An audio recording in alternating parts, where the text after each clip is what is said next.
Partout, il existe des personnages inspirants, des leaders qui ont défié les obstacles, gravi les échelons, surmonté leurs craintes. Ils ont de l'intuition, une équipe bien rodée. Et chacun d'eux a son histoire de succès.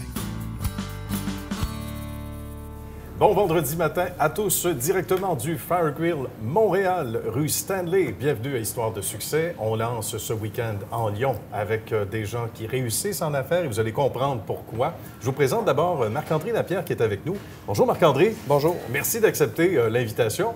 Et on salue également M. Georges Marin du Centre de métallurgie du Québec. Bonjour Georges. Bonjour. Merci d'être là. Marc-André, on commence ensemble avec le reportage qu'on a réalisé au cours des derniers jours et on vous présente ce que ça donne.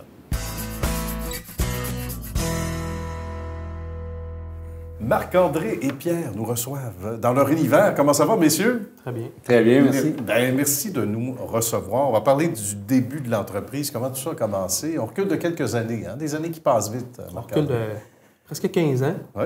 Et je suis parti à mon compte en 2005 et la compagnie a été légalement déposée le 13 janvier 2006. Bien. Donc, ça vient de faire 14 ans. On est dans notre 15e année. C'est extraordinaire. Puis déjà, on était visionnaires, messieurs. Il faut nous parler du début parce qu'on ne parlait pas de nuages autour dans ce temps-là. Hein? L'info nuagique, on sait ce que c'est aujourd'hui et même encore, c'est pas tout le monde. Mais comment on a eu l'idée à ce moment-là? Comment on s'est démarqué? Bien, en fait, dans les débuts, Pierre n'était pas là encore. Pierre s'est joint à l'équipe il y a 3 ans. Dans les débuts, en fait, je travaillais avec des technologies qui étaient très avant-gardistes, disons, dans ce temps-là. Technologie Strix. Et puis rapidement, j'ai eu un besoin d'avoir mon propre environnement, mon propre laboratoire, faire mes tests. Oui. Et puis, j'ai décidé de rentabiliser cet environnement-là en accueillant des PME sur l'environnement chez nous. Fait en 2006, il y a déjà des compagnies qui avaient toute leur infrastructure virtuelle au complet chez nous, puis je m'occupais d'exploiter ça pour eux. D'accord. Fait que dans le fond, le principe du cloud, c'est que tes choses, ils roulent dans l'ordinateur d'un autre. C'était exactement ça qui se passait. Ça s'appelait juste pas du cloud. Bien. Et avec la sécurité, qui était aussi importante qu'aujourd'hui, on en parle beaucoup de la sécurité, mais c'était un enjeu important aussi. J'imagine que ça faisait partie des questions de Marc-André à la base, avant d'entendre Pierre là-dessus aussi. Ça l'a toujours été. C'est sûr que les technologies qu'on utilisait sont très sécuritaires à la base. Ils sont un peu inaccessibles pour des PME. Mais l'idée de mettre plusieurs PME ensemble, finalement, qui partagent les mêmes infrastructures virtuelles, la même base, ça fait que finalement, j'étais capable d'offrir une solution qui était de qualité grande entreprise à des PME par ce principe-là, finalement, de cohabitation. L'arrivée de Pierre, on va parler à Pierre, on va l'entendre un petit peu, comment ça s'est fait, l'arrivée dans ce bel univers, là. Bien, Malicis, comme vous l'avez dit, ça fait 15 ans que ça existe et moi, je suis présent depuis 3 ans. Malicis était rendu à un plateau où est-ce qu'on devait augmenter et se développer.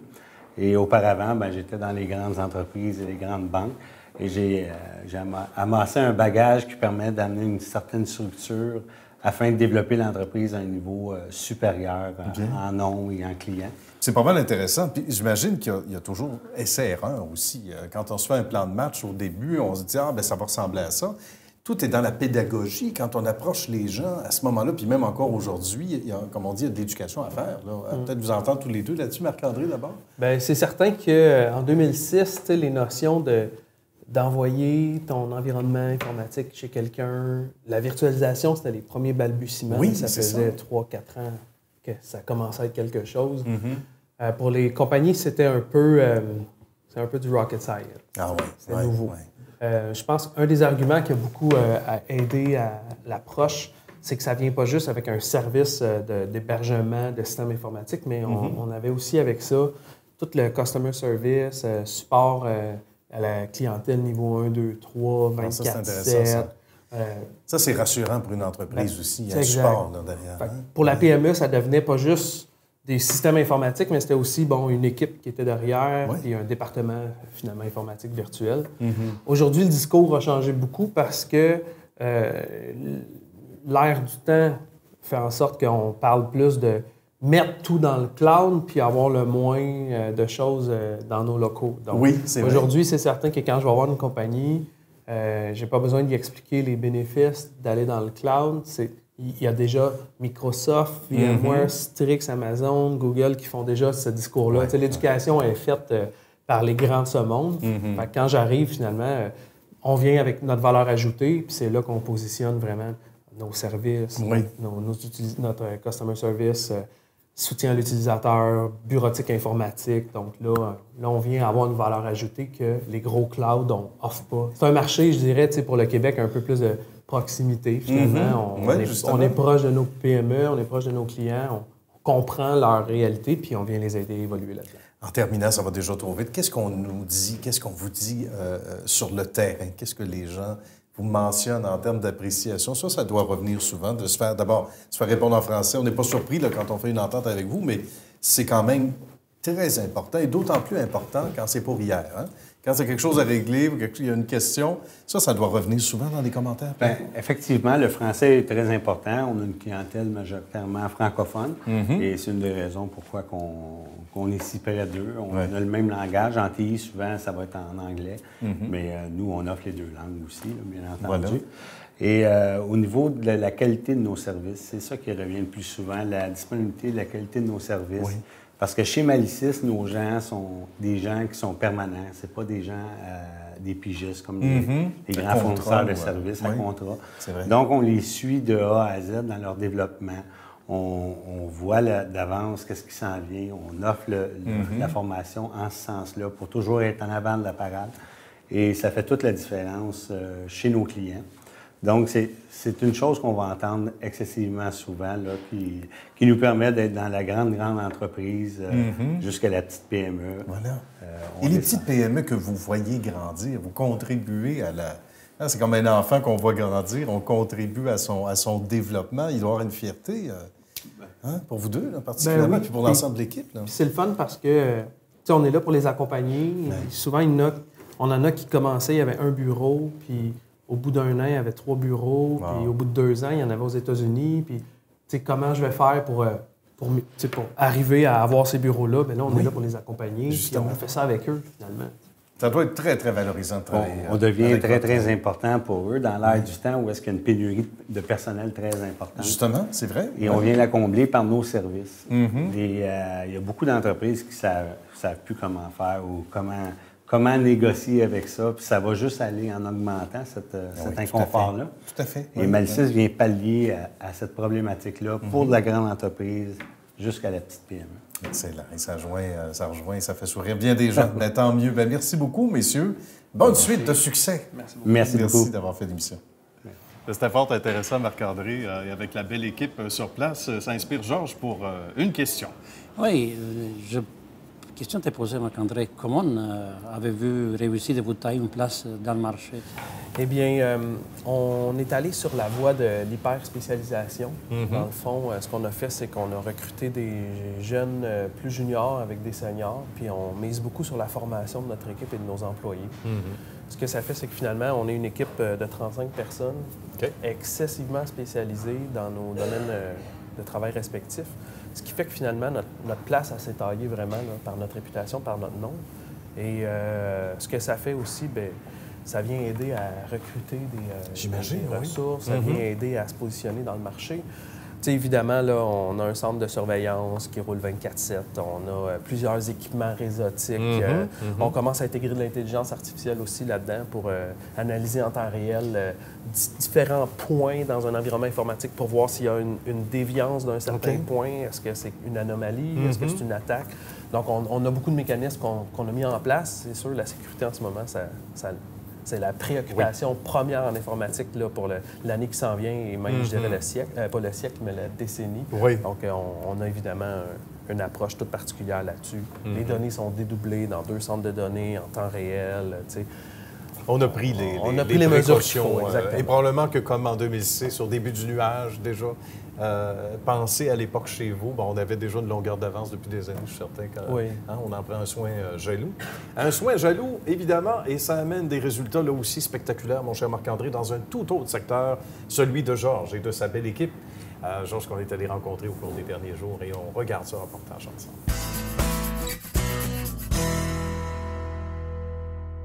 On est au Centre de métallurgie du Québec et bien accueilli par M. Marin. Bienvenue au CMQ. CMQ, Centre de métallurgie du Québec, c'est un centre de transfert technologique collégial. Et nous, on est intégré au CEGE de Trois-Rivières. Bien. Pour mieux vous situer, au Québec, on a aujourd'hui plusieurs centres de transfert technologique collégiaux. On l'appelle dans notre langage À l'interne. CCTT au Oui. Québec. Et aujourd'hui, on a aussi des centres technologiques comme la nôtre, aussi des centres en pratique sociale novatrice qui ont un volet plus humain Bien. pour intégrer. Et on essaie d'intégrer aussi l'humain dans la technique. Voilà. Et ça, c'est une chose qui nous aussi, ici, on applique beaucoup. Parce qu'on ne peut pas avoir la technique sans l'humain. Ben justement. Il ne faut pas oublier. Justement. En formation professionnelle et autres aussi, les humains sont drôlement intéressants. Ce sont d'excellents pédagogues, des gens qui ont vécu sur le terrain. Parlez-moi de vous. Vous êtes arrivé donc de la Roumanie. Oui, c'est vrai. Les Moi, gens je suis- d'origine roumaine. Oui, dans votre oui. famille. Je suis arrivé ici, ça fait plusieurs années déjà, au Québec. J'ai ouvert dans la métallurgie, au début dans la métallurgie des poudres à Québec, l'entreprise Précitech. D'accord. J'ai commencé comme ingénieur des planchers. Je suis rendu directeur d'usine là-bas. Après ça, je suis passé comme directeur scientifique chez Fluorosilvalve, une autre belle entreprise québécoise qui aujourd'hui est devenue un groupe multinational qui avait des entreprises en Chine, en Danemark, en Moyen-Orient, au Liban, et plusieurs entreprises à Montréal, et qu'on a de belles collaborations encore aujourd'hui avec les autres dans plusieurs domaines qui touchent la métallurgie. Et après ça, la vie m'a amené au Centre de métallurgie du Québec. Et je suis rendu le directeur général du Centre de métallurgie du Québec. Aujourd'hui, c'est un centre de référence en métallurgie. Ah, tout à fait. Avec toute la modestie, je dis au Canada. Et je peux dire peut-être en Amérique du Nord, mais je veux garder un certain respect versus les universités Tout à fait. américaines des États-Unis, Oui. parce que c'est un autre niveau, disons, pas de savoir-faire. OK. Un autre niveau de financement et un autre niveau d'accès aux équipements. Parlez-nous, si on regarde, pour être certain de ne rien oublier, parlez-nous de l'offre de service général ici. Oui, c'est très bien parce que moi, je m'emporte un petit peu avec la passion. On aime ça, la passion. C'est mais toujours il faut pas- l'horloge qui est le défi. là. Mais il ne faut pas oublier qu'on est au CMQ et à la base, nous, on dessert l'industrie métallurgique du Québec et du Canada. Voilà. Parce qu'on a un mandat québécois et un mandat canadien. On a ici un centre d'accès aux technologies pan-canadiennes. On a été les premiers au Québec d'avoir ce centre. Et on a aussi 2 chaires de recherche CRSNG qui sont dédiées à la transformation d'aluminium et à la métallurgie des poudres. Bien. Et ces 2 chaires de recherche collégiales sont à la grandeur avec des partenaires partout au Québec et au Canada. Et au Canada. Très bien. Et comme vous avez bien compris, nous, on dessert l'industrie métallurgique, les grandes, les petites, les moyennes entreprises, et on offre un support dans la recherche et développement technologique. Parfois, on complexe cette recherche et développement technologique avec une recherche fondamentale, mais toujours en partenariat avec les universités. D'accord. On ne fait pas ça seul. On fait ça en partenariat avec l'Université Laval, D'accord. avec l'Université McGill, École Polytechnique de Montréal. Puis on est Université bien de Montréal. situé ici à Trois-Rivières, donc à mi-chemin, vraiment. Oui, à on peu est près, bien non? situé par les équipements qu'on a ici, parce qu'on a une part des équipements de 25 millions ici autour de vous, des équipements qui sont uniques au Canada, pas seulement au Québec, des fours de fusion. On peut transformer ici n'importe quel type d'alliage. On fait beaucoup de choses. Ben oui, Si très varié. Si je dois faire la liste, c'était regarde, on dessert annuellement.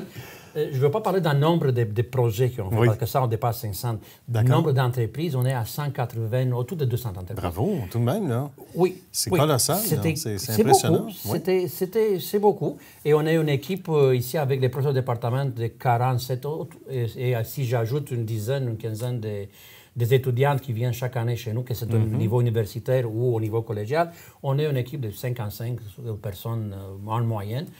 Je pense qu'on a bâti une confiance envers l'industrie les dernières années. Oui, cette confiance te permet qu'on a des clients qui reviennent et qui on peut aujourd'hui, disons, regarder avec l'espoir. C'est pas l'espoir, parce qu'avec la certitude. Oui. Parce qu'entre certitude et espoir, il y a une différence. Oui, Ok? voilà. Avec la certitude de l'avenir de ce centre de métallurgie. Il y a des récurrences. Là. Exactement. Il y a une rétention. Et le monde, moi personnellement, regarde, je veux profiter de dire merci à tous nos collaborateurs. Oui. Mais le monde, je pense, a une confiance en cette équipe. Parce que c'est une équipe chevronnée, des chercheurs. Ici, vous trouvez des docteurs, des ingénieurs, des PhD, vous trouvez des techniciens, vous trouvez des ingénieurs. Des gens hautement qualifiés. Là. Exactement. Oui, tout à fait. Et tout ce monde-là a un seul but de faire avancer, je pense, que la société. Oui, je pense qu'on ne regarde pas seulement une entreprise, on regarde l'ensemble. Et je pense que ça, c'est très important pour nous comme équipe, comme celui-là, d'être utile par qu'est-ce que nous on fait à la société. Voilà, c'est une contribution globale. On est une partie de cette grande univers, la société québécoise, canadienne, comme vous voulez, mondialement, américaine, comme vous voulez. Oui. Mais on est une partie, et si chacune de nous contribue, on peut vivre mieux. Voilà, c'est bien dit. C'est important. Et là aussi, ça peut être très intéressant, et on peut peut-être lancer le message, si ça vous intéresse, de dire à des gens jeunes et moins jeunes qui veulent simplement peut-être passer ici ou à tout le moins aller faire un tour sur le site Internet. Je suis certain qu'on va les inviter. Absolument. On fait des journées ouvertes. On fait aussi beaucoup d'efforts pour attirer les jeunes aussi au niveau collégial. On participe aux activités au niveau collégial pour expliquer c'est quoi la métallurgie. On a, avec les comités sur la main-d'œuvre de Québec, une unité mobile. Bien. Et avec cette unité mobile de fonderie, on s'en va et on fait des petites pièces dans une petite four. Et à la fin, les gens de 13-14 ans s'en vont à la maison avec une petite pièce réalisée. Regarde, c'est moi qui ai fait ça. C'est moi qui ai fait ça. Parce que nous, on fait une petite feuille de sable, on met sur la table, les autres viennent, s'amusent. Après ça, ils vont couler une petite chose. Mais quelle fierté, pour les autres, quand même. Oui, exactement. Regarde, c'est moi qui ai fait quelque chose. Voilà. Il faut attirer le monde dans... Regarde, avec nos mains, on peut faire des choses. On ne peut pas seulement texter. Non, tout à fait. C'est bien dit. On aime le message. Et il y a une passion. Et vous avez bien traduit toute cette passion, M. Marin. Merci beaucoup de nous avoir accueillis. On va saluer l'équipe et les étudiants, bien sûr, les partenaires qui sont impliqués, les gens, bien sûr, duquel vous êtes reliés au cégep de Trois-Rivières. Merci de nous avoir accueillis. Ça a été un grand bonheur. Très passionnant. Au plaisir. Merci. Au tour de Marc-André de poser ses questions. Il y a 2 questions au moins pour notre ami Georges ce matin. Bien, avec le reportage, je me demandais comment votre centre a réussi à dans le fond, c'est quoi la recette secrète de votre centre pour connaître une croissance malgré une économie qui a été un peu houleuse là, mondiale au niveau de la métallurgie? Oui, c'est une excellente question. Je pense qu'on a su bâtir une confiance avec nos partenaires industriels. Il ne faut pas oublier que nous, on rentre dans une entreprise, on travaille avec des gens des entreprises, avec des chercheurs qui sont dans chaque entreprise, dans d'autres universités, mais il faut qu'on mette ensemble tout ce monde-là. Doucement, nous avons augmenté le nombre de nos clients. Aujourd'hui, on dessert grandes et petites entreprises au Québec, au Canada, aux États-Unis, autour de 200 entreprises. En Chine aussi, en Europe, on a des projets de partenariat. Et moi, j'ai mis, comme tu as dit tantôt, oui, la compétence de notre équipe. On a une quarantaine de personnes. C'est très important, mais tout le monde, on a mis un accent important d'informer nos partenaires chaque fois de l'évolution du projet, des étapes, des budgets, dans toute transparence, de créer cette lien de confiance, de fluidité, et comme ça, de faire partie de la famille de chaque entreprise. Je pense que le succès, c'est cela, d'être capable de faire partie de la famille de chaque petite ou grande entreprise. Oui. Tout est dans la communication, hein? Des bons rapports. Marc-André, c'est quelque chose. Inspiré par une autre question pour Georges, Marc-André? La métallurgie, c'est quand même un domaine qui est assez classique. Là. Je dirais ça existe depuis longtemps. Comment vous faites pour recruter des jeunes qui sont intéressés aux technologies, qui sont intéressés à des choses, je dirais, plus de pointe? Tu sais, si j'ouvre mon téléphone, je veux te dire quelque chose. C'est plein de métallurgie. Tout le monde ne va pas voir que ça, c'est la métallurgie. Il va penser que c'est un iPhone. Mais en réalité, ce sont des matériaux qui sont des hautes performances qui sont à l'intérieur, qui font fonctionner tout dans cet appareil. Et nous, on doit s'adapter comme dirigeants, comme institution, comme vous voulez, à la vision des jeunes d'aujourd'hui. Et c'est assez pour probablement aller piquer la curiosité d'intérêt de ceux qui voient qu'on est entré davantage dans des sciences un peu plus informatiques, on va dire, comme ça, au-delà de la matière première. Bien, c'était fort intéressant. Messieurs, notre troisième invitée, Stéphanie Arbour, ne pouvait être avec nous ce matin, mais on vous présente le reportage qu'on a réalisé avec elle.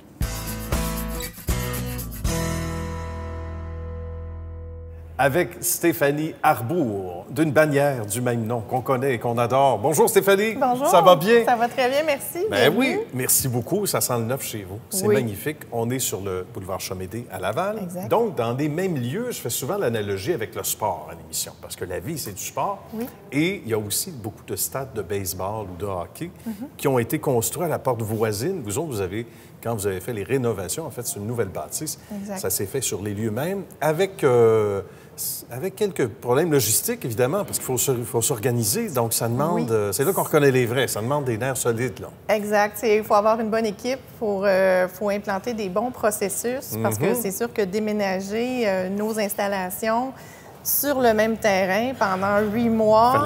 Fallait le faire. Ouais. Fait que c'était beaucoup de changements pour le client, pour les employés. Mais on a réussi quand même avec beaucoup d'aide, bien sûr, mais on a réussi quand même à bien étaler nos 8 mois, bien vendre, bien servir nos clients. Voilà. Ça s'est quand même bien passé. Bravo, avec le bon monde à la bonne place. Exact. On va reculer de quelques années, Stéphanie. Oui. Belle entreprise familiale. On parle du papa, évidemment. Comment cette belle aventure a commencé ici? Oui, on parle du papa et on parle du grand-papa aussi. Du grand-papa, forcément. La compagnie Arbour Automobile Limitée a commencé en 1952, Bien. mais avec une autre marque de voiture qui s'appelle American Motors. Ah oui? Oui, OK. exact. Et C'était ça, jusqu'en au départ. 71. En 71, là, on a changé. American Motors, bien sûr, a quitté le Canada.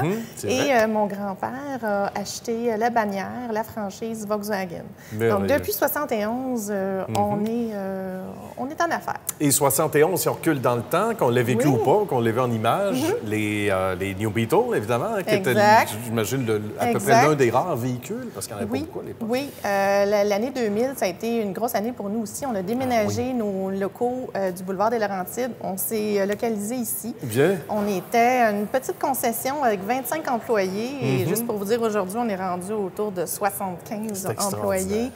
Donc, on a beaucoup évolué. Mais 2000, grosse année, déménagement, New Beetle qui a été...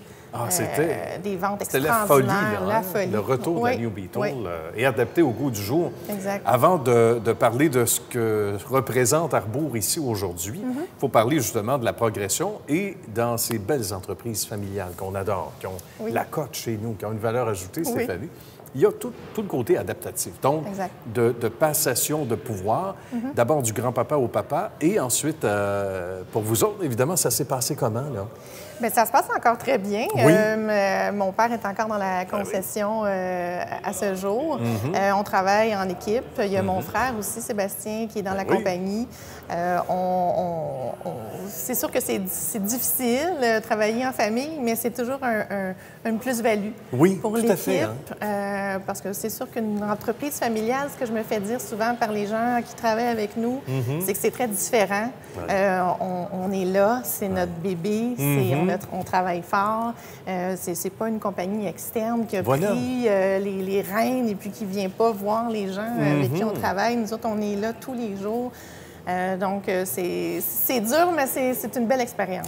Puis il y a un sentiment d'appartenance. Hein? On parle de valeur ajoutée. Puis ça, pour la clientèle, vous le ressentez? Ou si les gens disent « comment va papa, grand-papa, etc. » On demande des nouvelles. On sait par rapport à Sébastien, par rapport à Stéphanie. On dit « Ah, OK, la famille, les petites familles à travers ça. » On a beaucoup de clients qui sont avec nous depuis, je vous dirais, 25-30 ans, qui arrivent à la concession, que c'est leurs enfants, leurs petits-enfants qui achètent des voitures. Bien. On a du personnel aussi qui sont avec nous depuis 25, 30 et même 35 ans. Bravo, 35 ans. Déjà là, ça fait des belles histoires, clients et employés. Aucun doute, hein? Et toutes les valeurs humaines qui sont ici à travers ces années-là. Rétention d'employés, justement, parlons-en, 35 ans, c'est tout un tour de force. Oui. Comment on se comporte aujourd'hui? Puis ça correspond probablement à la valeur ajoutée que vous amenez, frères et sœurs, nouvelle génération. Oui. Donc, ça ressemble à quoi gérer une entreprise comme ça ou co-gérer une entreprise et aussi familiale, mais avec les valeurs d'aujourd'hui, avec le fait que les gens souvent changent d'emploi? Ça fait partie d'un défi, ça aussi? C'est un gros défi aujourd'hui. C'est sûr que la rétention du personnel, je pense qu'on le vit tous au Québec et même partout.